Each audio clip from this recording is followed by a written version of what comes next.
Hello students, आज हम लोग लेक्चर 9 शुरू करने जा रहे हैं केमिकल बॉन्डिंग का। आपको याद होगा कि लेक्चर नंबर 8 में मैंने आपको बताया था कि वैलेंस बॉन्ड थ्योरी क्या होते हैं, उसके सारे मेन पोस्टुलेट्स बताए थे आपको, और ये भी बताया था कि कितने तरह के ओवरलैप्स होते हैं, यानी कितने तरह के बॉन्ड्स जो हैं वो वैलेंस बॉन्ड थ्योरी में हो सकते हैं। और ये भी बातचीत हुई थी कि कौन कौन से जो ओवरलैप्स हैं वो प्रोहिबिटेड हैं, जो नहीं हो सकते। ठीक है, तो इन सब चीजों पे भी तीन टॉपिक से बातचीत की थी। वो बात वैलेंस बॉन्ड थ्योरी की अधूरी रह गई थी क्योंकि उस पर कुछ क्वेश्चंस करने थे, उन क्वेश्चंस के मार्फत भी हम कुछ सीखेंगे। तो ये लेक्चर 9 इसी चीज पे बेस्ड है कि हम इसमें कुछ क्वेश्चंस करेंगे, क्वेश्चंस के मार्फत सीखने की कोशिश करेंगे कि क्या क्या की पॉइंट्स और हैं। तो लेक्चर नंबर 9, अब लेक्चर 9 क्या कहता है? लेक्चर 9 है कि मैं यहाँ पे कह रहा हूं कि ड्रॉ, अब आपको ना मॉलिक्यूल्स के स्ट्रक्चर ड्रॉ करने हैं और वो भी वैलेंस बॉन्ड थ्योरी के अनुसार। ठीक है, तो draw the structures of following molecules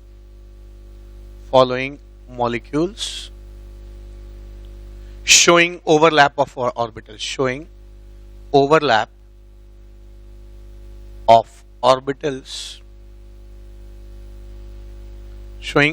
of orbitals according to valence bond theory,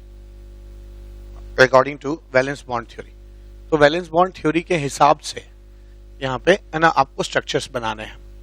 तो पहले मैं 3 स्ट्रक्चर देख रहा हूं। एक फर्स्ट क्वेश्चन है हाइड्रोजन, दूसरा स्ट्रक्चर बनाना है आपको फ्लोरीन, और तीसरा स्ट्रक्चर बनाना है आपको क्लोरीन। ठीक है, तो पहले इसी से शुरुआत करते हैं, फिर आगे बात करेंगे। अब हाइड्रोजन के साथ क्या है? हाइड्रोजन का इलेक्ट्रॉनिक कॉन्फ़िगरेशन जो होता है 1s1 होता है, यानी हाइड्रोजन के s ऑर्बिटल में एक इलेक्ट्रॉन है। ठीक है, s ऑर्बिटल में एक इलेक्ट्रॉन है, और ये इलेक्ट्रॉन जो है ना वो दोनों लोग शेयर करेंगे। 2 हाइड्रोजन है, एक के 1s में इलेक्ट्रॉन है और दूसरे के 1s में इलेक्ट्रॉन है, और दोनों ऑपोजिट स्पिन में होंगे और दोनों हो जाएंगे, शेयर कर लेंगे। तो यहां पे हाइड्रोजन बॉन्ड बन गया। ठीक है, ऐसे बना, SS ओवरलैप से बना, और इनफैक्ट ये 1s और 1s का ओवरलैप है। ठीक है, तो यहां पे हम लोगों ने एक बॉन्डिंग कर ली। फ्लोरीन की जहां तक बात है, फ्लोरीन का इलेक्ट्रॉनिक कॉन्फ़िगरेशन होता है 1s2 2s2 2p5। अब 2p5 में अगर आप देखेंगे तो पता चलेगा आपको कि इसमें 5 इलेक्ट्रॉन होते हैं, 1 2 3 4 5, एक p अनपेयर्ड है। तो अगर 2 फ्लोरीन मिलना चाहते हैं तो 2 p आपको मर्ज करने होंगे। आपको याद होना चाहिए कि आपको पता होना चाहिए कि जो वैलेंस बॉन्ड थ्योरी है वो ये कहती है कि बॉन्डिंग होगी, तो पिछले लेक्चर में बताया था, तो उन्हीं ऑर्बिटल्स का ओवरलैपिंग होगा जो अनपेयर्ड इलेक्ट्रॉन है, जो कि अनफुलफिल्ड है या फुलफिल्ड नहीं है, वही लोग ओवरलैप करेंगे यहाँ पे। ठीक है, तो और कोई ओवरलैप नहीं करेगा और बाकी लोग नहीं करेंगे। तो इसलिए मैंने P में सिर्फ ये वाला P, F में यही वाला p ऑर्बिटल दिखाया, और ऐसे ही किसी दूसरे फ्लोरीन का ये वाला ऑर्बिटल ओवरलैप करेगा। ये भी मैंने सिखाया था कल कि ओवरलैपिंग उन्हीं की होगी जिसमें अनपेयर्ड इलेक्ट्रॉन होंगे और ऑपोजिट स्पिन में होंगे।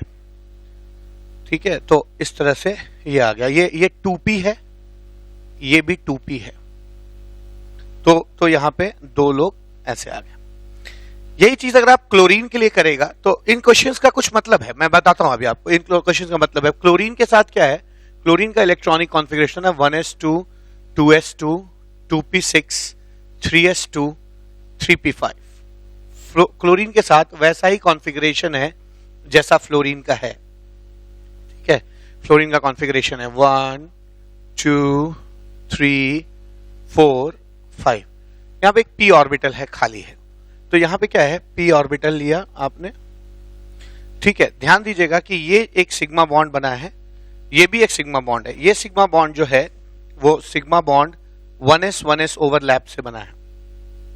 ये एक सिग्मा बॉन्ड है जो कि 2p2p ओवरलैप से बना है, और ये यहाँ पे एक सिग्मा बॉन्ड बनने जा रहा है जिस जो 3p ऑर्बिटल्स के ओवरलैप से बनने वाला है।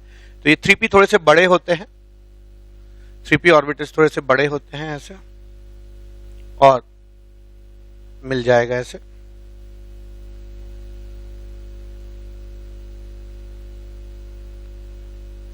और 3p ऐसे हो जाएगा, 3p है और 3p ओवरलैप से ये बना। तो ये भी एक सिग्मा बॉन्ड है जो कि 3p और 3p ऑर्बिटल के ओवरलैप से बना। अब सबसे बड़ी बात जो यहाँ पे हमें सीखने को मिलेगी वो क्या सीखने को मिल रही है? सीखने को मिल रही है कि पहली बार हमें इस चीज का आंसर मिल रहा है कि है ना, जो चीज हमको जो पिछली थ्योरी थी लेविस थ्योरी उसमें नहीं मिला कि क्यों दो ही इलेक्ट्रॉन शेयर होने के बावजूद हर सिंगल बॉन्ड मैक्सिमम दूसरे से अलग होता है। अब यहाँ भी 2 इलेक्ट्रॉन की शेयरिंग है, यहाँ भी 2 है, यहाँ भी 2 है।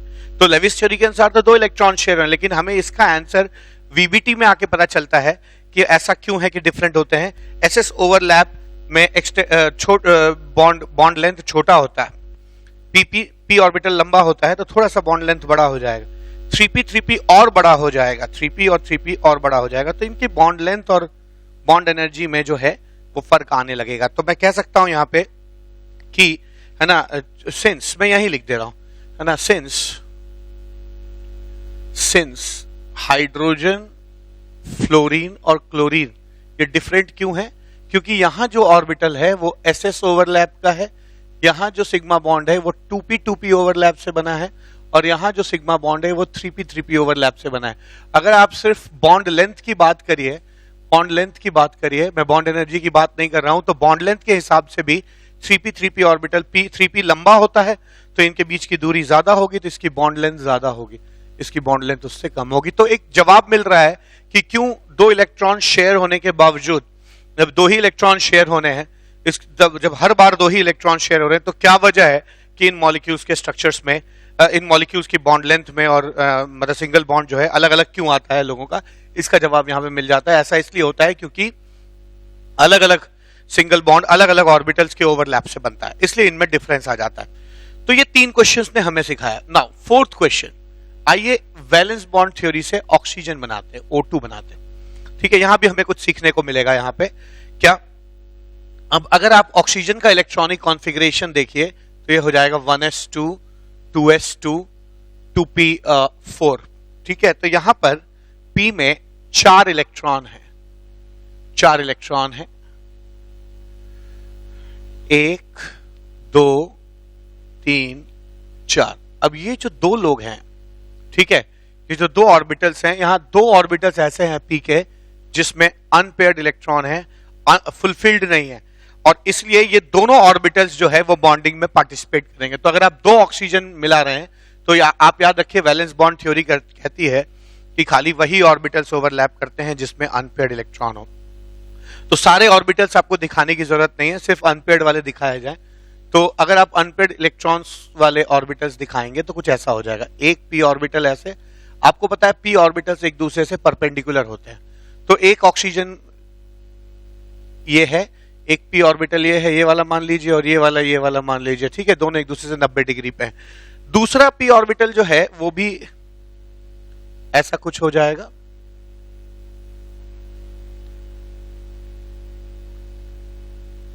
ऐसा। अब ये दोनों p ऑर्बिटल्स वाले 2 ऑक्सीजन जो हैं वो करीब आएंगे, क्लोज आएंगे और मिलकर ओवरलैप करेंगे। अब ओवरलैपिंग इनकी ऐसे हो जाएगी, ये प्लस है, प्लस है, ठीक है, और ये ऐसे, ये ऐसे।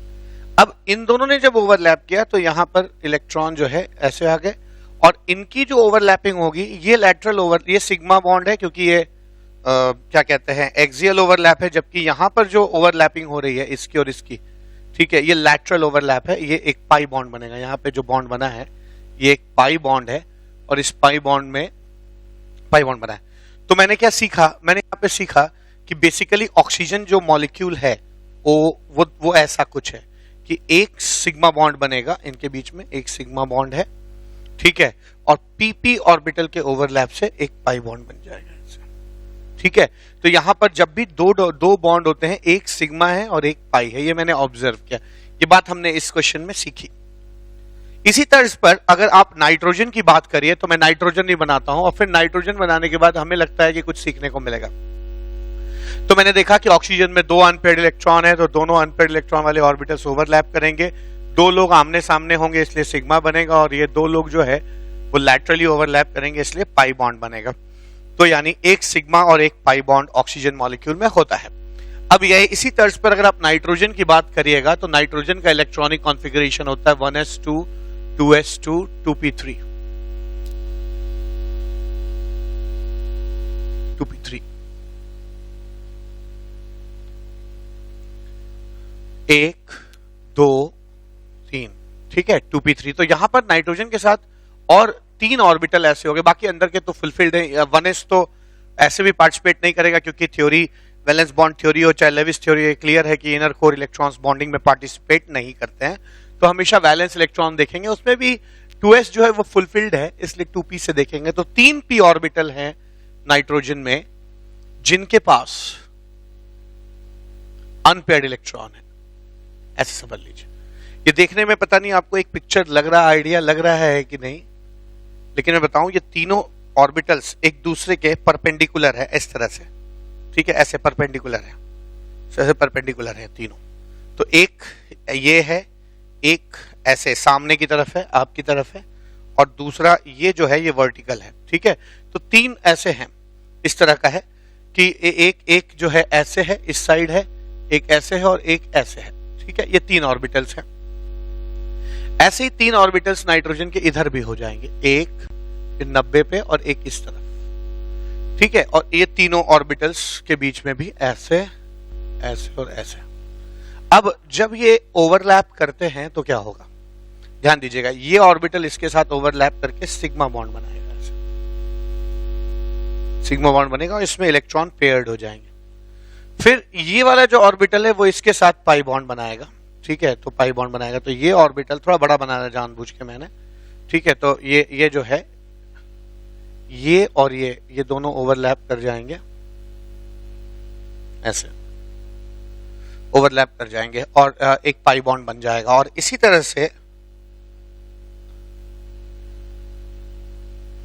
ये जो है वो भी एक ऑर्बिटल है, लेकिन ध्यान दीजिएगा ये दोनों जो हैं, ये दोनों मैं ध्यान दूं आपको बताऊं कि ये जो है क्या कहते हैं, ये और ये दोनों ऐसे ओवरलैप कर रहे हैं, ऐसे, ठीक है। तो ये लैटरल है, और ये वाले जो इस साइड है ये ऐसे हैं, है ना, ऐसे हैं और ऐसे ओवरलैप कर रहे हैं। तो दोनों ओवरलैप चाहे ये हो चाहे ये हो चाहे ऐसे ना, ये लैटरल ओवरलैप है। तो इसलिए मैं कह सकता हूं कि ये और ये जो ओवरलैप कर रहे हैं ये भी पाई बॉन्ड बनेगा। तो ये जो बना वो सिग्मा है, ठीक है, सिग्मा है, और ऊपर वाले वर्टिकल जो मिले ये एक पाई है, और ये जो हॉरिजॉन्टल जमीन पे है गिरे हुए हैं ये एक दूसरा पाई है। तो अगर आप नाइट्रोजन की बात करेंगे, अगर आप नाइट्रोजन के की बात करेंगे स्ट्रक्चर की, तो नाइट्रोजन का स्ट्रक्चर ऐसा हो जाना चाहिए N, ये इनके बीच का सिग्मा बॉन्ड है, वर्टिकली 2 p ऑर्बिटल्स के ओवरलैप करने से पाई बॉन्ड बनेगा, और हॉरिजॉन्टली जो 2 p ऑर्बिटल है इनके ओवरलैप करने से एक और पाई बॉन्ड बन जाएगा, ऐसे, ठीक है, एक और पाई बॉन्ड बनेगा, ये बन जाएगा। तो आज मैंने सीखा कि अगर, अब यहां पे सीखने वाली बात क्या है कि अगर एक बॉन्ड होता है कहीं पे, एक बॉन्ड होता है तो वो एसेंशियली सिग्मा बॉन्ड होना चाहिए। अगर डबल बॉन्ड होता है तो एक सिग्मा एक पाई होता है, और अगर वो ट्रिपल बॉन्ड होता है तो एक सिग्मा और 2 पाई बॉन्ड होता है। तो ये हम लोगों ने इन 5 एग्जांपल्स में, है ना, 2 बात सीखी है। क्या मैंने इन 5 एग्जांपल्स में 2 बात सीखी? पहली बात सीखी कि सारे सिंगल बॉन्ड्स अलग अलग क्यों होते हैं, और दूसरी बात सीखी कि अगर एक बॉन्ड होगा, मैं यहां लिख देता हूं, ठीक है, यहां पे जगह है, यहां पे लिख सकता हूं। तो यहां पे मैंने एक नोटेबल बात लिख रहा हूं, नोट, जो ध्यान दीजिएगा, नोटेबल बात लिख रहा हूं। पहली चीज, अगर एक बॉन्ड है, सिंगल बॉन्ड है, तो वो सिग्मा होगा। अगर वो 2 बॉन्ड कहीं पे मौजूद है तो एक सिग्मा और एक पाई बॉन्ड होगा, ठीक है। और अगर कहीं पे ट्रिपल बॉन्ड है 2 मॉलिक्यूल्स के बीच में, तो याद रखिए उसमें एक सिग्मा। तो हर बार अगर एक बॉन्ड है, ध्यान रखिए, एक बॉन्ड होगा तो सिग्मा, 2 बॉन्ड होगा तो 1 सिग्मा 1 पाई, 3 बॉन्ड होगा तो 1 सिग्मा 2 पाई बॉन्ड होगा। ठीक है, इस तरह का हो जाएगा। ठीक है, तो ये चीज आपको समझ में आ गई। ठीक है, अब आगे क्या मैं इसके बाद आपको कुछ क्वेश्चंस ऐसे कराना चाहता हूं। 2 क्वेश्चंस और है मेरे पास। एक क्वेश्चन इस पे भी करेंगे, इस फैक्ट पे भी करेंगे कि है ना सिग्मा और पाई बॉन्ड गिनना सीखेंगे। लेकिन अभी एक क्वेश्चन हम एक टाइप ऑफ क्वेश्चन कर रहे हैं जहां हम स्ट्रक्चर्स निकाल रहे हैं। तो इसमें इस फेरिस्ट में 2 क्वेश्चंस और करना चाहता हूं।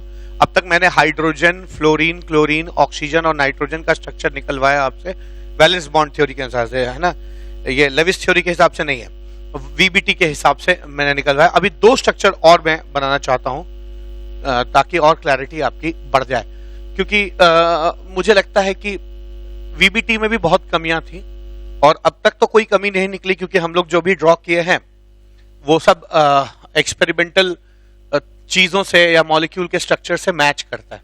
ठीक है, लेकिन अब जो मैं ड्रॉ करने जा रहा हूं आपको पता चलेगा कि वीबीटी की कुछ प्रॉब्लम्स आगे निकल के आएंगी। ठीक है, तो क्या प्रॉब्लम्स हैं देखा जाए। तो नेक्स्ट मॉलिक्यूल जो मैं बनाने वाला हूं वो वाटर है। ठीक है, वाटर बनाने वाला हूं, वाटर का स्ट्रक्चर हम लोग बनाने जा रहे हैं। ठीक, तो वाटर कैसे होता है देखा जाए। अब मान लीजिए मैं H2O है, ठीक है, इसका स्ट्रक्चर बनाने जा रहा हूं। तो होगा क्या, ऑक्सीजन जो है, ऑक्सीजन का इलेक्ट्रॉनिक कॉन्फ़िगरेशन होता है 1s2 2s2 2p4, यानी ऑक्सीजन के p ऑर्बिटल में 2 इलेक्ट्रॉन ऐसे हैं, 2 इलेक्ट्रॉन ऐसे हैं ऑक्सीजन के p ऑर्बिटल में जो अनपेयर्ड हैं।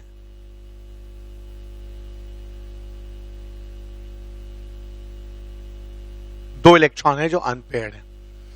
ठीक है, और हाइड्रोजन के केस में क्या है, हाइड्रोजन के केस में है 1s1, यानी एक ही ऑर्बिटल है और उसमें एक ही इलेक्ट्रॉन है। ठीक है, एक ही इलेक्ट्रॉन है।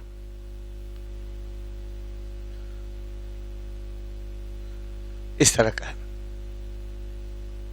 ठीक, तो यानी मैं वाटर बनाने की कोशिश करता हूं। तो ऑक्सीजन जो है, ऑक्सीजन, उसके पास 2 ऑर्बिटल्स हैं जिनमें एक एक इलेक्ट्रॉन है। ठीक है, एक ये वाला है और एक ये वाला है। ठीक है, और हाइड्रोजन का S है, तो एक हाइड्रोजन जो है, मैं 1s इसको यहां दूर लिख रहा हूं, H1s1। अच्छा, अब एक हाइड्रोजन यहां से अप्रोच करेगा इस थ्योरी के हिसाब से, इस थ्योरी के हिसाब से एक हाइड्रोजन यहां से अप्रोच करेगा बॉन्डिंग के लिए, और दूसरा अपना s ऑर्बिटल लेके इस तरफ से आएगा, इस तरफ से आएगा। तो क्या मिलना चाहिए, होगा ये कि हमें कुछ ऐसा मिलना चाहिए कि एक ये p है, एक ये p है, ये इससे ओवरलैप कर जाएगा, ओवरलैप कर जाएगा, और यहां पे ये और ये मिलकर ऐसे हो जाएगा, और ऐसे ही ये इसके साथ ओवरलैप कर जाएगा ऐसे,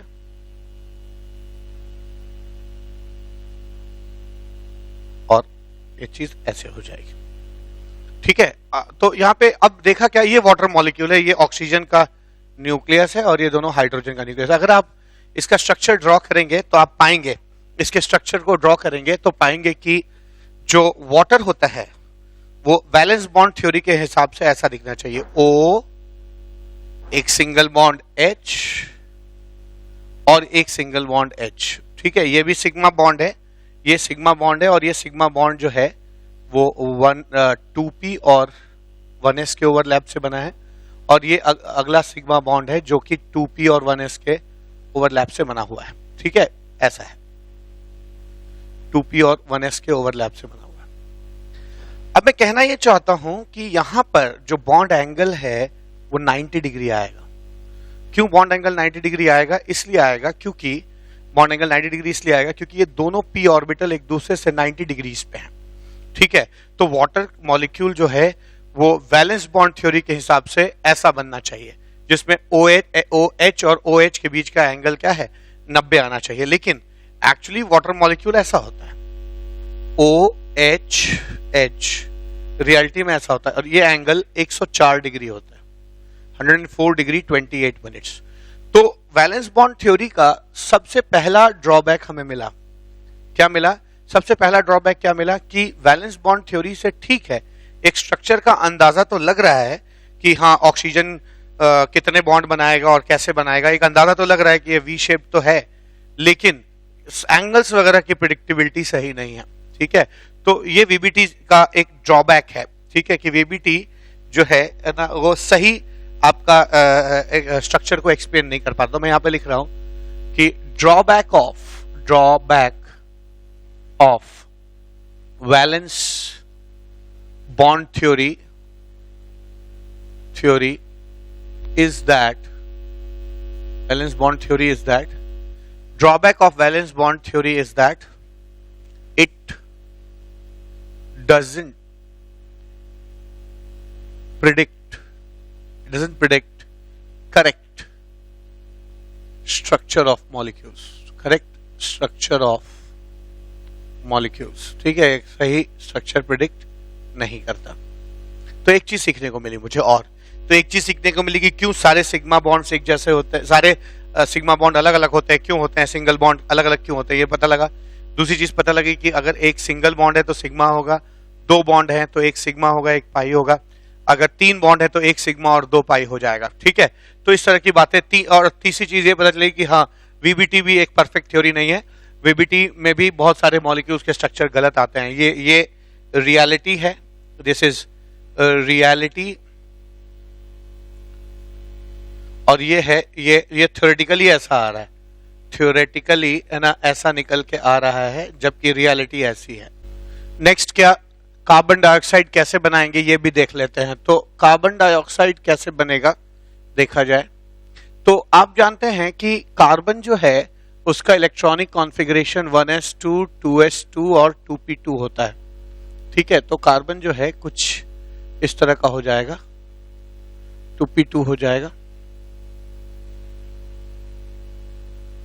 और ये एक इलेक्ट्रॉन एक्साइटेड स्टेट में यहां चला जाएगा, तो कार्बन बेसिकली ऐसा दिखने लगेगा, कार्बन की 4 वैलेंसी हो जाएगी। तो ग्राउंड स्टेट में कार्बन बॉन्डिंग नहीं करता, एक्साइटेड स्टेट में करेगा जहां इसके पास वैलेंसी 4 होगी। तो कार्बन का कुछ ऐसा हिसाब किताब है, जबकि ऑक्सीजन का हिसाब किताब पहले से ही जानते हैं। ऑक्सीजन जो है वो 1s2 2s2 2p4 होता है, तो इसका S भरा हुआ है और S से कोई एक्साइटेशन भी नहीं हो पाएगा, क्योंकि P में देखिए एक्साइटेशन का मतलब क्या होता है कि जैसे पहले 2 अनपेयर्ड इलेक्ट्रॉन थे, एक्साइटेड स्टेट में गया तो 4 हो गया, वैलेंसी एक्सपैंड हो गई। वैलेंसी एक्सपेंशन हमेशा फायदेमंद रहता है, क्योंकि जितनी ज्यादा वैलेंसी होगी उतनी ज्यादा बॉन्ड बनाएंगे आप, और जितने ज्यादा बॉन्ड बनाएंगे उतनी ज्यादा एनर्जी रिलीज होगी, और जितनी ज्यादा एनर्जी रिलीज होगी उतनी आप स्टेबल होते जाएंगे। ठीक है, तो वैलेंसी एक्सपेंशन अगर हो रहा है तो होने दीजिए, लेकिन दिक्कत यह है कि ऑक्सीजन में ये वैलेंसी एक्सपेंशन नहीं हो पाएगा। क्यों, मैं बताता हूं क्यों। 1 2 3 4, अगर मान लीजिए ये एक्सपैंड करके यहां चला जाता है तो ये पेयर्ड हो जाएगा और ये अनपेयर्ड हो जाएंगे। तो हर वक्त अनपेयर्ड इलेक्ट्रॉन एक्सपैंड, अगर आप कूदता भी है एक इलेक्ट्रॉन अगर एक्साइड भी होता है तब भी नंबर ऑफ अनपेयर्ड इलेक्ट्रॉन की संख्या में कोई चेंज नहीं आएगा। तो ऑक्सीजन में 2 ही अनपेयर्ड इलेक्ट्रॉन हमेशा रहेंगे, एक्साइटेशन होगा नहीं। तो एक काम करते हैं, आइए कार्बन डाइऑक्साइड बनाने की कोशिश करते, देखते हैं क्या कैसे बनता है और कोई दिक्कत तो नहीं आती है। 3p ऑर्बिटल एक दूसरे से 90 डिग्री पे होंगे, इनके इलेक्ट्रॉन ऐसे हो जाएंगे 1 2 3, और एक s ऑर्बिटल है जिसमें एक इलेक्ट्रॉन है, ये s है। ठीक है, s ऑर्बिटल है। अब आप देख सकते हैं कि ऑक्सीजन जो है, अगर ऑक्सीजन के पास 2 p ऑर्बिटल्स हैं 1 2, और दोनों में एक एक इलेक्ट्रॉन है। मैंने उन्हीं ऑर्बिटल्स को दिखाया है जिनमें इलेक्ट्रॉन्स अनपेयर्ड है। ऐसे यहां आ जाइए 2 1 2। अब दिक्कत ये है, ठीक है ऐसा हो जाएगा, यहां पे भी ऐसा ही हो जाएगा।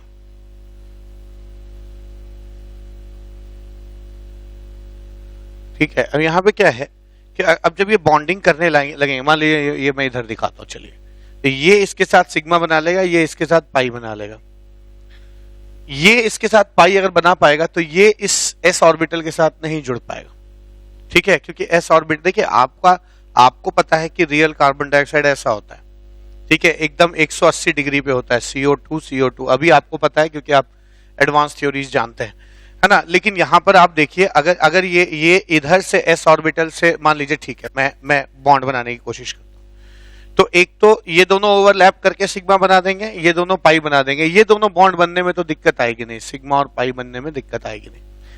लेकिन अगला सिग्मा कैसे बन सकता है, तो वो p ऑर्बिटल को यहां से ओवरलैप करना होगा ऑक्सीजन के, क्योंकि इसके s ऑर्बिटल में इलेक्ट्रॉन है। तो ये क्या है, ये मॉलिक्यूल एक तो लीनियर नहीं आ रहा, ठीक है, और अगर मान लीजिए ये s ऑर्बिटल से ओवरलैप कर भी जाता है तो ठीक इसके सामने तो p ऑर्बिटल है, ठीक है, तो वहां तो सामने से तो ओवरलैप नहीं कर पाएगा, कहीं ना कहीं किनारे से करना पड़ेगा। तो इनके बीच का जो एंगल होगा, वो कभी भी, है ना, देखिए ये इधर है और ये इधर है, ये कभी भी, है ना, 180 डिग्री नहीं आएगा। यानी इस VBT से आप वैलेंस बॉन्ड थ्योरी से कार्बन डाइऑक्साइड नहीं बना पाएंगे, ठीक है। तो फिर से वही प्रॉब्लम आ गई क्या, कि drawback of valence bond theory क्या है। Drawback of valence bond theory ये है कि ये वैलेंस बॉन्ड थ्योरी से आप करेक्ट स्ट्रक्चर प्रिडिक्ट नहीं कर पा रहे हैं मैक्सिमम मॉलिक्यूल्स की।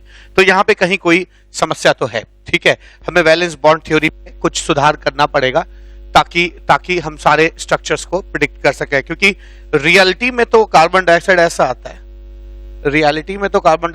आता है, पर अगर आप इसको VBT से बनाने जाएंगे तो नहीं बना पाएंगे, लीनियर नहीं होगा। असली कार्बन डाइऑक्साइड 180 डिग्री पे होता है, ऐसा इसलिए नहीं हो पाएगा। मान लीजिए ये पी ओवरलैप करके एक सिग्मा बना भी दें, और ये पाई मिलके एक पाई बना भी दें, तो अगला सिग्मा तो इससे 180 डिग्री पे होना चाहिए, पर 180 डिग्री पे ये ऑक्सीजन के सामने इस कार्बन डाइऑक्साइड का p ऑर्बिटल आएगा, जबकि इलेक्ट्रॉन कहाँ है, s ऑर्बिटल में मौजूद है। तो समस्या है, कार्बन डाइऑक्साइड नहीं बन सकता। इसका हम VBT के जितने नियम है उसके हिसाब से तो हम कार्बन डाइऑक्साइड नहीं बना पाएंगे। तो हम लोगों ने सीख लिया इन क्वेश्चंस के मार्फत, पहली चीज सीखी कि सिग्मा बॉन्ड्स सब 2 इलेक्ट्रॉन से ही बनते हैं, लेकिन इनमें फर्क होता है क्योंकि हर जो सिग्मा बॉन्ड है या हर जो सिंगल बॉन्ड है वो अलग अलग ऑर्बिटल्स के ओवरलैप से बनता है। एक बात सीखी। दूसरी बात सीखी कि वैलेंस बॉन्ड थ्योरी जो है वो सही से स्ट्रक्चर को प्रिडिक्ट नहीं कर पाता है, ठीक है, सही स्ट्रक्चर को प्रिडिक्ट नहीं कर पाता है। और तीसरी चीज सीखी जिसपे हम लोग क्वेश्चन करने जा रहे हैं वो ये कि अगर सिंगल बॉन्ड होगा तो सिग्मा होगा, डबल होगा तो 1 सिग्मा 1 पाई होगा, ट्रिपल होगा तो 1 सिग्मा और 2 पाई होगा। अब आपका क्वेश्चन ये है कि आपको बताना है, जो मैं एग्जांपल चलाने जा रहा हूं, कि इसमें कितने सिग्मा बॉन्ड्स और कितने पाई बॉन्ड्स हैं। तो find out number of sigma bonds and pi bonds. Sigma bonds और पाई बॉन्ड्स आपको पता लगाना है। तो कैसे होगा ये? तो पहला एग्जांपल जो है यहाँ पे कैल्शियम कार्बाइड का हो जाएगा, दूसरा एग्जांपल जो है यहाँ पे Mg2C3 हो जाएगा। और भी 2 एग्जांपल्स हैं जिसको मैं भी बताऊंगा। तो कैल्शियम कार्बाइड कैसा होता है, अब याद रखिए एस्टेलिन जो होता है वो एस्टेलिन का दोनों हाइड्रोजन एसिडिक होता है। तो अगर ये दोनों हाइड्रोजन एस्टेलिन लूज कर जाता है H+ के रूप में, तो यहां और यहां नेगेटिव चार्ज आएगा, और कैल्शियम जो है वो +2 स्टेट में होता है, तो याद रखिए ये इनके बीच में एक आयनिक बॉन्ड डेवलप कर जाएगा। कैल्शियम कार्बाइड का यही स्ट्रक्चर होता है। तो ये तो बॉन्ड और ये बॉन्ड तो आयनिक बॉन्ड है, तो बेसिकली सिग्मा और पाई यहां होंगे, कोवलेंट बॉन्ड्स में होते हैं। यहाँ 3 बॉन्ड है, तो आप कह सकते हैं यहाँ 1 सिग्मा है और 2 पाई बॉन्ड है, ठीक है। इसी तर्ज पर यहां देख लीजिए Mg2C3। अब याद रखिए कि एलीन्स होते हैं ऐसे, अगर ये किनारे के हाइड्रोजन से लूज कर जाए H+ और H+ के रूप में, तो यहां 2- आ जाएगा। आप देखिए यहां पे -2 आ जाएगा, -2। और ऐसे ही अगर यहां पे ये लूज कर जाए तो यहां पे भी -2 आ जाएगा। और इस -2 के साथ कैल्शियम जो है, मैग्नीशियम जो है वो +2 स्टेट में होता है, तो मैग्नीशियम +2 यहां पे मैंने लिखा, और यहां पे भी मैग्नीशियम +2 लिखा। तो होगा क्या, इनके बीच में अट्रैक्शन है, ठीक है। तो यहां पे दोनों लोगों के बीच में अट्रैक्टिव फोर्सेस है। अब होगा क्या, ये बॉन्ड, ये वाला जो बॉन्ड है ये आयनिक है, और ये वाला बॉन्ड भी आयनिक है, जैसे ऊपर ये और ये बॉन्ड आयनिक था, ठीक है, तो यहाँ पे कोवेलेंट बॉन्ड बस यही 4 हैं। तो आप देख सकते हैं इस मॉलिक्यूल में एक सिग्मा एक पाई यानी यहाँ पे कह सकते हैं एक सिग्मा सॉरी 2 सिग्मा और 2 पाई बॉन्ड हैं। ठीक है, तो ये सेकंड क्वेश्चन हो गया। ऐसे ही इसी क्वेश्चन में जो कह रहा है कि find out the number of sigma bonds and pi bonds, इसमें अगर मैं 2 क्वेश्चन और है मेरे पास, क्या हो जाएंगे। तो नेक्स्ट क्वेश्चन है कि HCN में आपको सिग्मा और पाई बॉन्ड्स गिनने हैं। ठीक है, HCN में आपको सिग्मा और पाई बॉन्ड्स गिनने हैं, तो कैसे हो जाएगा। यहां पर HCN, अब थर्ड एग्जांपल है HCN। तो HCN बहुत ही एविडेंट है कि HCN ऐसा होता है। ठीक है, यहां आप देख सकते हैं इस मॉलिक्यूल में एक सिग्मा है, 2 सिग्मा है और 2 पाई बॉन्ड है। तो यहां पे 2 सिग्मा और 2 पाई बॉन्ड मौजूद हैं। ठीक है, इसी तर्ज पर अगर आपसे कोई पूछता है कि KCN मॉलिक्यूल में कितने सिग्मा और कितने पाई बॉन्ड्स हैं, तो ध्यान रखिएगा KCN में होगा क्या, K प्लस स्टेट में होगा और CN माइनस स्टेट में होगा। ठीक है, CN माइनस स्टेट में होगा, इनके बीच में ये आयनिक बॉन्ड है। तो चूंकि ये बॉन्ड आयनिक है तो इसको तो हम गिनेंगे नहीं, और सिग्मा और पाई में, क्योंकि सिग्मा पाई तो सिर्फ कोवेलेंट बॉन्ड्स में होता है। तो यहां पर अगर ये ट्रिपल बॉन्ड है तो यहां पर एक सिग्मा है और 2 पाई है। तो मैं कह सकता हूं यहां पर इस KCN मॉलिक्यूल में एक सिग्मा है और 2 पाई बॉन्ड है। ऊपर वाले और नीचे वाले केस में क्या फर्क है कि यहां पर जो सिग्मा बॉन्ड था उसकी जगह पे अब जो है आपको यहां पे आयनिक बॉन्ड दिखाई पड़ रहा है। ठीक है, तो ये आपका एक क्वेश्चन हो गया। अब अगला क्वेश्चन क्या है, अगला क्वेश्चन है कि आप नेक्स्ट क्वेश्चन, तो क्वेश्चन जितना आप करेंगे उतना आपके इस थ्योरी की क्लैरिटी और बढ़ती चली जाएगी। अब हमारा जो नेक्स्ट क्वेश्चन है वो ये है कि सल्फर ट्राइऑक्साइड मॉलिक्यूल में कितने जो पाई बॉन्ड्स हैं उनका नेचर क्या है, ये पता लगाना है। ठीक है, तो नेक्स्ट बॉन्ड क्वेश्चन क्या है, नेक्स्ट है इन SO3 molecule how many pi bonds are 2p pi are p pi bond and how many pi bonds are p pi d pi bond। तो कल को ये भी क्वेश्चन आ सकता है। ठीक है, कि p pi कितने हैं, p pi d pi कितने हैं, गिना जाए। तो बहुत सिंपल है, आइए इस सल्फर का इलेक्ट्रॉनिक कॉन्फ़िगरेशन लिखते हैं, क्लैरिटी आ जाएगी। तो सल्फर ट्राइऑक्साइड मॉलिक्यूल ऐसा होता है, एक्चुअली आपको पता होगा सल्फर ट्राइऑक्साइड मॉलिक्यूल ऐसा होता है। और इस मॉलिक्यूल में आप देख सकते हैं कि 1 सिग्मा 2 सिग्मा 3 सिग्मा है। तो 3 सिग्मा है और 3 पाई बॉन्ड है। अब ये जो 3 पाई बॉन्ड है, ये पाई बॉन्ड किस नेचर के हैं ये पता लगाना है हमें, कि है ना, ये पाई बॉन्ड जो है पी पाई है कि पी पाई डी पाई है। तो ठीक है, इतना मुश्किल काम नहीं है। अब क्या कर सकते हैं, अब जैसे सल्फर है, सल्फर का इलेक्ट्रॉनिक कॉन्फ़िगरेशन होता है 1s2 2s2 2p6 3s2 3p4। ठीक है, तो इसके वैलेंस शेल में p में s में 2 इलेक्ट्रॉन है और p में 4 इलेक्ट्रॉन है। s में ऐसे 2 हैं, 1 2 3 4 5 6 ऐसा। तो आप देख सकते हैं कि सल्फर जो है यहाँ पे 2 वैलेंसी शो कर रहा है अब तक। तो ग्राउंड स्टेट में सल्फर 2 वैलेंसी शो करता है, पर यहाँ पर आप देखेंगे 1 2 3 4 5 6 सल्फर ने 6 बॉन्ड बनाए हुए हैं। तो इसका मतलब जरूर ये एक्साइटेड स्टेट में गया है और 3d ऑर्बिटल भी इन्वॉल्व है, 3d ऑर्बिटल भी इन्वॉल्व है। तो ऐसा कब होगा, ऐसा तब होगा जब एक ऑक्सीजन यहां से यहां चला है, एक ऑक्सीजन का इलेक्ट्रॉन यहां से यहां चला है, ये चला आया, और एक यहां से यहां चला है, सल्फर का एक इलेक्ट्रॉन यहां से यहां चला है। तो यहां पर टोटल अब 6 वैलेंसी हो गई। ठीक है, 6 वैलेंसी हो गई है सल्फर की। तो सल्फर की 6 वैलेंसी है। अब ध्यान दीजिए ऑक्सीजन का क्या है, यहाँ पे 3 ऑक्सीजन जुड़े हुए हैं, ध्यान दीजिएगा 3 ऑक्सीजन जुड़े हुए हैं। तो ऑक्सीजन का इलेक्ट्रॉनिक कॉन्फ़िगरेशन होता है 1s2 2s2 2p4 ऑक्सीजन में डी ऑर्बिटल नहीं होने की वजह से, जैसे यहाँ 3D है ना, डी नहीं होने की वजह से ऑक्सीजन जो है अपनी वैलेंसी एक्सपैंड नहीं कर सकता, यानी इसके S में 2 इलेक्ट्रॉन होंगे और ऐसे ही रहेंगे, और P में 4 इलेक्ट्रॉन होंगे और उनमें वैलेंसी का एक्सपेंशन नहीं हो पाएगा ऐसे, तो 2 ही वैलेंसी रहेगी।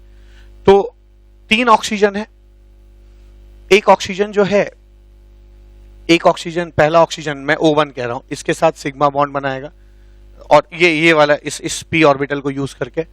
एक दूसरा ऑक्सीजन O2 जो है वो भी सिग्मा बॉन्ड बनाएगा, है ना, ऐसा ही ये वाला ऑर्बिटल यूज करके, और तीसरा भी जो है, तीसरा यहां से सिग्मा बनाएगा, ये इसको O1 कहना चाहिए मुझे, इसको O2 और इसको O3, तो 3 सिग्मा बॉन्ड तो बन जाएंगे। 3 अलग अलग ऑक्सीजन है, मैं एक ऑक्सीजन को O1 कह रहा हूं, O1 कह रहा हूं, इसको O2 कह रहा हूं, इसको O3 कह रहा हूं, मान लीजिए। ठीक है, अब होगा क्या, अभी भी हर ऑक्सीजन का एक एक ऑर्बिटल यूज है, अभी भी एक एक ऑर्बिटल हर ऑक्सीजन का खाली है, हर एक ऑक्सीजन का एक एक ऑर्बिटल खाली है। तो आइए अब उनसे ओवरलैप करते हैं। तो ऑक्सीजन का P खाली है और सल्फर का भी P खाली है, तो पहले ऑक्सीजन से जो बॉन्ड बनेगा वो इसका P और इसका P ओवरलैप करेगा, यानी ये बॉन्ड P पाई बॉन्ड होगा। ठीक है, तो आप कह सकते हैं कि जो पहला बॉन्ड है यहाँ पे, ये सिग्मा अगर है तो पहला जो ऑक्सीजन का बॉन्ड है यहाँ पे वो P पाई होगा, ऑक्सीजन का 2P पाई और सल्फर का 3P पाई, है ना, दोनों का ओवरलैप होगा।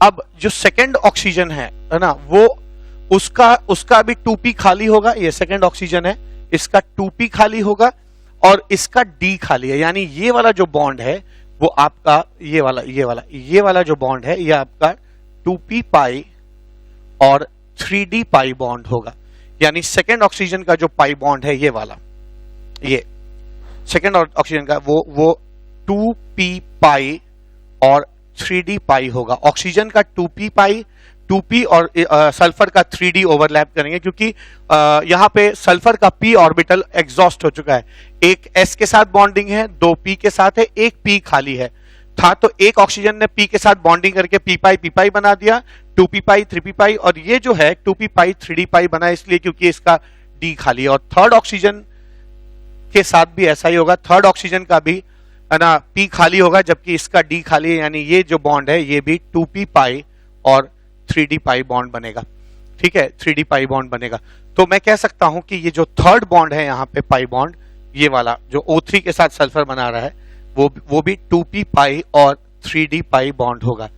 तो अगर मुझसे ये पूछा जाए कि सल्फर ट्राइऑक्साइड मॉलिक्यूल में जो 3 पाई बॉन्ड है ये किस तरह के हैं, तो मैं कहूंगा एक बॉन्ड इसमें 2P पाई 3P पाई है, या आप कह सकते हैं एक बॉन्ड इसमें P पाई है और 2 बॉन्ड इसमें 2P पाई 3D पाई है, यानी आप कह सकते हैं 2 बॉन्ड इसमें P पाई D पाई बॉन्डिंग है, इसमें 2 बॉन्ड्स की P पाई और D पाई बॉन्डिंग हुई है, D पाई बॉन्डिंग हुई है। तो ये बहुत अच्छा क्वेश्चन था जहां आपको पता चल गया कि P पाई और P पाई D पाई कैसे गिनना है। आप ऐसे इलेक्ट्रॉनिक कॉन्फ़िगरेशन बनाकर देख सकते हैं कि एक ऑक्सीजन ने का P और इसका S ओवरलैप हुआ होगा, यानी एक सिग्मा बॉन्ड P और S के ओवरलैप से है, दूसरा सिग्मा बॉन्ड P और P के ओवरलैप से, तीसरा P और P के ओवरलैप से, चौथा पाई बॉन्ड है, इसका 2P उसका 3P, और दूसरा पाई बॉन्ड जो है इसका 2P और उसका 3D, और इसका तीसरा जो बॉन्ड है इसका ऑक्सीजन का 2P और जो है सल्फर का 3D बॉन्ड इन्वॉल्व होगा। तो यहाँ पे हम लोगों ने P पाई D पाई बॉन्डिंग्स भी देखना या गिनना सीख लिया। ठीक है, अब अगली चीज क्या है कि बॉन्ड एनर्जीज जो हैं, अब समय आ गया है कि मैं आपको बताऊं कि ये जो अलग अलग ओवरलैप्स होते हैं इनकी बॉन्ड एनर्जी का क्या सीक्वेंस होता है। ठीक है, ये जो मैं सीक्वेंस देने जा रहा हूं ये कहीं ना कहीं एक्सपेरिमेंटल सीक्वेंस है और इसको एक्सपेरिमेंट करके निकाला गया है और जिसको आपको याद कर लेना है। तो मैं लिखने जा रहा हूं क्या, bond energies of overlappings of orbitals. तो इसमें 2 बातें मुझे बतानी है। पहला क्या, फर्स्ट पॉइंट, सबसे जो मजबूत बॉन्ड बनेगा वो 1s के ओवरलैप से बनेगा। तो 1s क्योंकि 1s और 1s दोनों छोटे ऑर्बिटल्स हैं, तो करीब आ जाएंगे तो बॉन्ड लेंथ छोटा होगा, और आपको पता है बॉन्ड लेंथ छोटा होता है तो बॉन्ड एनर्जी क्या होती है, ज्यादा होती है। 1s का बॉन्ड मजबूत होता है 1s बॉन्ड से, ठीक है, क्योंकि 2s आने से बॉन्ड लेंथ थोड़ी सी ज्यादा हो जाएगी तो बॉन्ड एनर्जी थोड़ी सी कम हो जाएगी, ठीक है। फिर 1s और लंबा हो जाएगा, ठीक है, 1s और लंबा हो जाएगा बॉन्ड। इसके बाद फिर 2p और लंबा हो जाएगा, 2p ऑर्बिटल से ओवरलैप करने पे बॉन्ड लेंथ और बड़ा हो जाएगा, और सबसे कमजोर बॉन्ड जो है वो 2s का हो जाएगा, ठीक है। तो एक तो सीक्वेंस ये आ गया जो आपको याद रखना है, बॉन्ड एनर्जी का सीक्वेंस है। इसकी जरूरत तो कम आएगी, ज्यादा जरूरत इस सीक्वेंस की आएगी। अगर आप पाई, ये तो सिग्मा बॉन्ड्स हो गए, अब पाई बॉन्ड्स की बात करिए तो 2p पाई बहुत अच्छी ओवरलैपिंग होती है। क्यों होती है मैं बताऊं आपको, क्योंकि 2p ऑर्बिटल्स ज्यादा बड़े नहीं होते हैं। तो अगर बड़े नहीं होंगे, मान लीजिए 2p सिग्मा बनाया, एक सिग्मा बनने के बाद ही पाई बनता है तो इनकी बीच की दूरी ज्यादा नहीं है, इसलिए ये जो p ऑर्बिटल्स हैं ये आराम से ओवरलैप कर पाएंगे। यानी 2p पाई का बॉन्ड लेंथ छोटा होगा, इनकी बॉन्ड एनर्जी ज्यादा हो जाएगी, ठीक है। इसी तर्ज पर नेक्स्ट जो आ जाएगा वो 2p पाई और 3p पाई।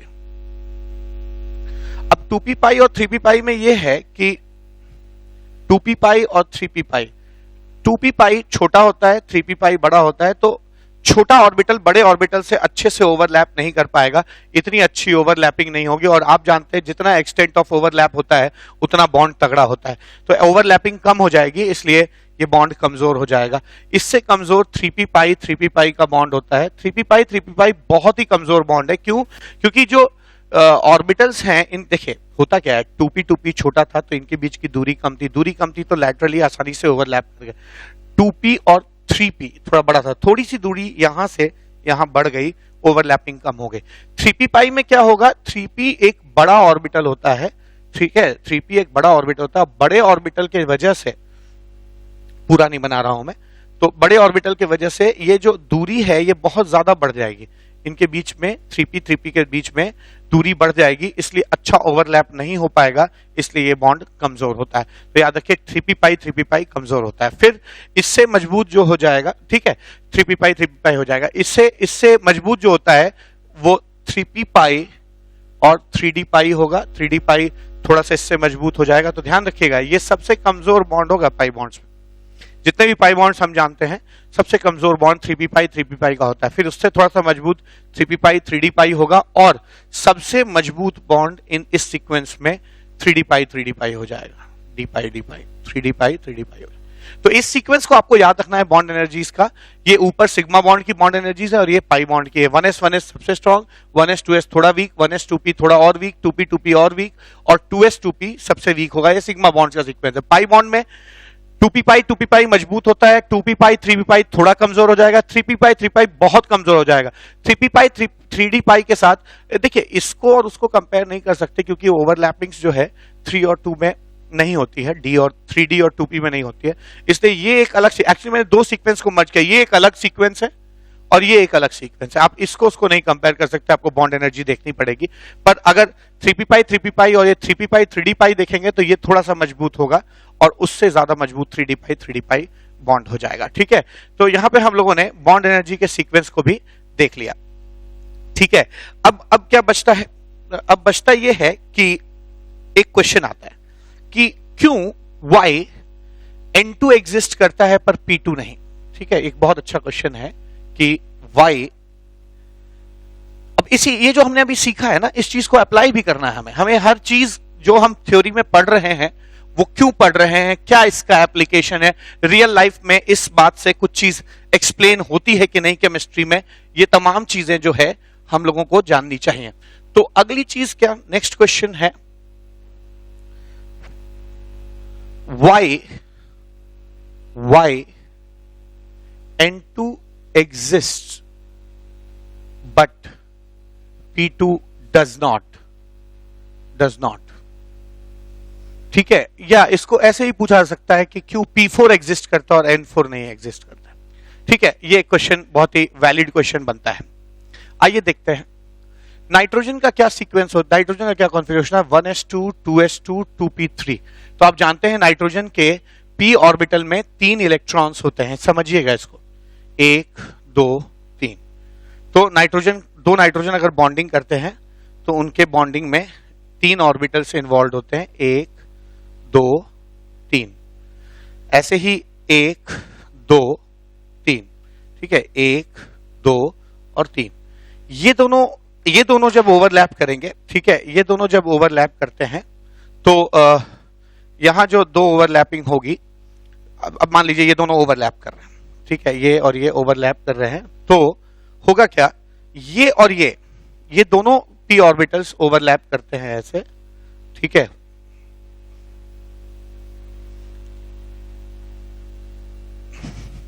अब यहां पे होगा क्या कि यहां पे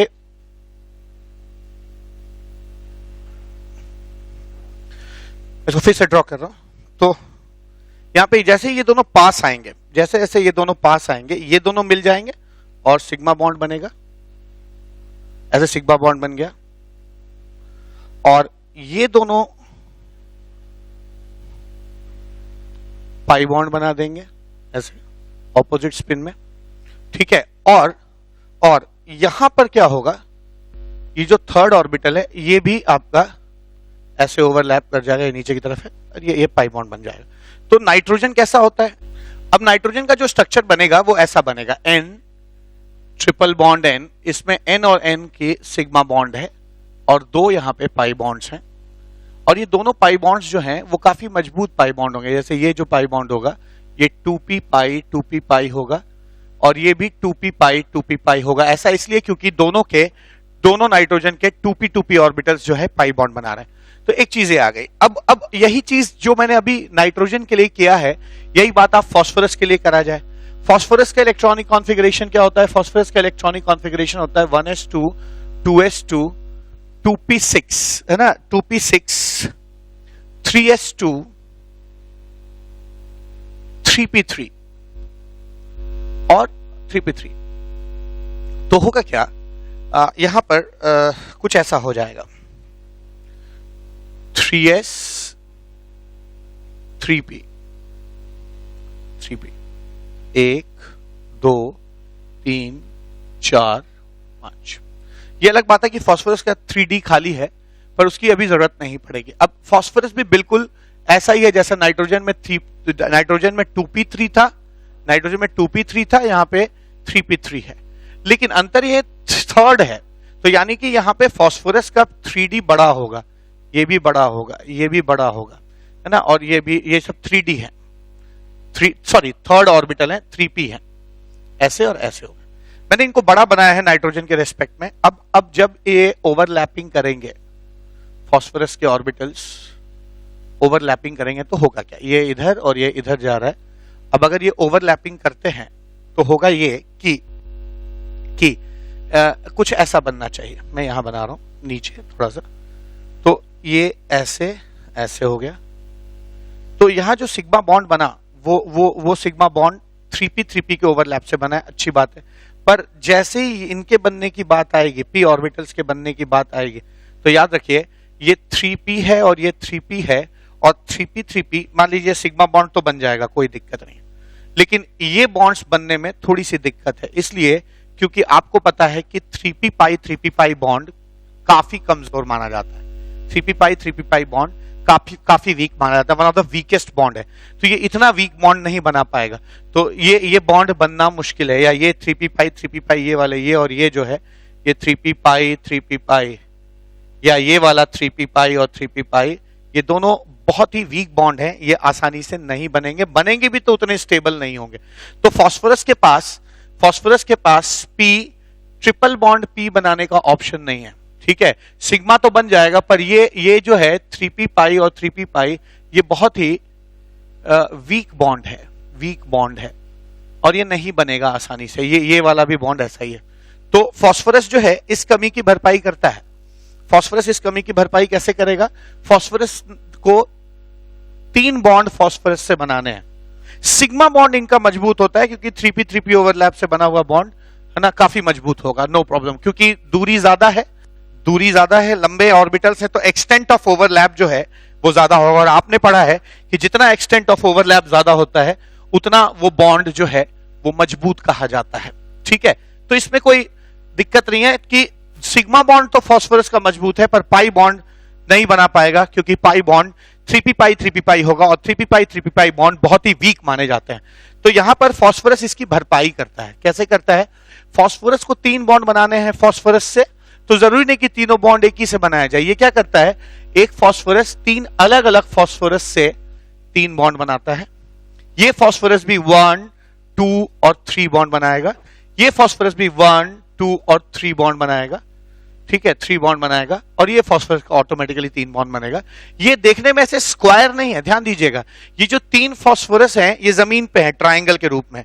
3 फास्फोरस जमीन पे है, और तीनों फास्फोरस मिलके एक फास्फोरस को ऊपर ऐसे ऐसे पिरामिड की तरह सपोर्ट कर रहे हैं। इसको टेट्राहेड्रन कहते हैं, है ना, टेट्राहेड्रन कहते हैं। और इसके स्ट्रक्चर्स के बारे में मैं आगे बातचीत करूंगा, फास्फोरस के स्ट्रक्चर्स पे बहुत स्पेसिफिकली बात करूंगा मैं आगे।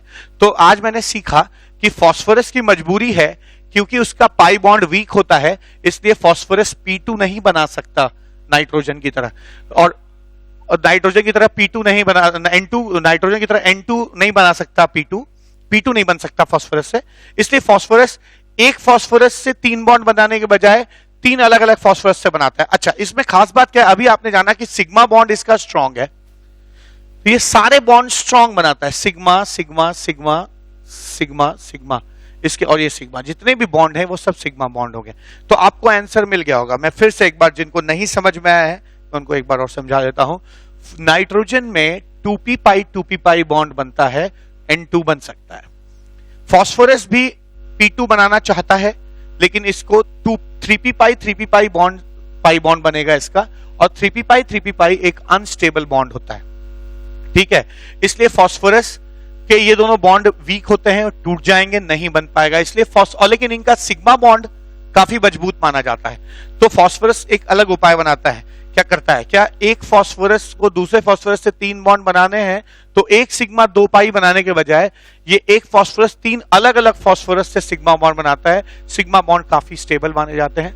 ठीक है, तो यह पाई बॉन्ड नहीं बनता है इसमें, इसलिए फास्फोरस P2 के रूप में एग्जिस्ट ना करके इस तरह का स्ट्रक्चर एक्वायर करता है, और फास्फोरस हमेशा P4 स्टेट में पाया जाता है। ठीक है, यही वजह भी है।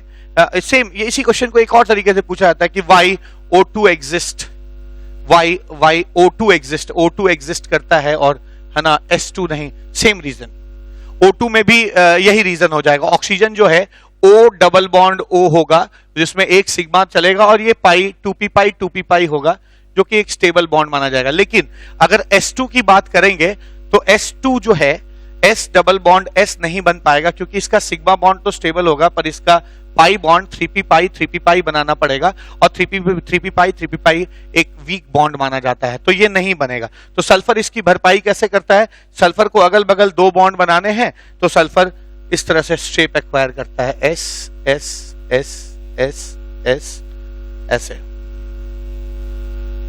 S S S S। तो यहां पे टोटल 8 सल्फर हो गए। 1 2 3 4 5 6 7 8 8। 4 क्यों नहीं बनाया? 4 इसलिए नहीं कि 4 बनता तो स्ट्रेन बढ़ जाता। इनके बीच में एक एंगल जो है 104 डिग्री या 109 डिग्री या जो भी है, वो एंगल इनका बनना जरूरी था। तो वी शेप मेंटेन कर, हर देखिए सल्फर वी में है, वी, ये सल्फर भी वी में है, ये सल्फर भी वी में है, तो वी शेप मेंटेन करते हुए बनाने में सल्फर S8 बना बैठता है। तो आज समझ में आया कि नाइट्रोजन की तरह फास्फोरस N2 की तरह P2 नहीं बना के P4 बनाता है, और O2 की तरह सल्फर S2 ना बना के, है ना, S8 बनाता है। तो वैलेंस बॉन्ड थ्योरी में हम लोगों ने, है ना, लगभग सारे क्वेश्चंस कर लिए, और इसके ड्रॉबैक्स भी देख लिए, और इस पे सारी चीजें सीखी, बहुत सारी चीजें सीखी। कितने सिग्मा बॉन्ड्स होते हैं, कितने पाई बॉन्ड्स होते हैं, क्यों P2 बनता है, क्यों N2 बनता है, P2 नहीं बनता। ठीक है, और भी बहुत सारी, क्या क्या वजह है कि सारे सिंगल बॉन्ड्स अलग अलग होते हैं। ठीक है, इस पे बातचीत की। ये भी पता चला कि VBT is not a correct theory जो सारे स्ट्रक्चर्स प्रिडिक्ट कर सके। तो अब हम इस मुकाम पे पहुंच गए हैं कि VBT की जो जितनी कमियां हम लोगों ने इस लेक्चर में गैदर की हैं कि ये सही स्ट्रक्चर नहीं प्रिडिक्ट कर पा रहा है, ठीक है ना, बॉन्ड एंगल्स वगैरह सही से नहीं बता पाता, ये सारी खामियों को मैं, है ना, को आप दूर कर सकते हैं अगर आप VBT में एक नया कॉन्सेप्ट जोड़ दें। तो नई थ्योरी नहीं बनाई इंसान ने, VBT में कुछ अमेंडमेंट किया, उस अमेंडमेंट को हाइब्रिडाइजेशन कहते हैं। जैसे ही आप VBT में हाइब्रिडाइजेशन का छौंक लगाएंगे, तड़का लगाएंगे, है ना, आपको सारे स्ट्रक्चर्स समझ में आने लगेंगे। तो इस चीज को मैं अगले लेक्चर के लिए छोड़ता हूं। अगले लेक्चर में हम लोग एक नए कॉन्सेप्ट की बात करेंगे, हाइब्रिडाइजेशन। ध्यान दीजिएगा, थ्योरी लेविस थ्योरी थी, फिर वो डंप हुई तो वीबीटी आई। हम वीबीटी थ्योरी को चेंज नहीं कर रहे हैं, वीबीटी थ्योरी में जहां जहां कमियां हैं उसको हम अलग करके कुछ नई चीज उसमें जोड़ रहे हैं, कुछ नया कॉन्सेप्ट ऐड कर रहे हैं, अपेंड कर रहे हैं उसमें, ताकि हमारे मॉलिक्यूल्स के एक्सप्लेनेशन अच्छा हो सके। तो हाइब्रिडाइजेशन क्या है और ये कैसे वीबीटी के थ्रू मॉलिक्यूल्स का सही स्ट्रक्चर एक्सप्लेन करने में मदद करता है, इसको जानने के लिए अगला लेक्चर देखिए। आज के लिए इतना ही। Thank you so much.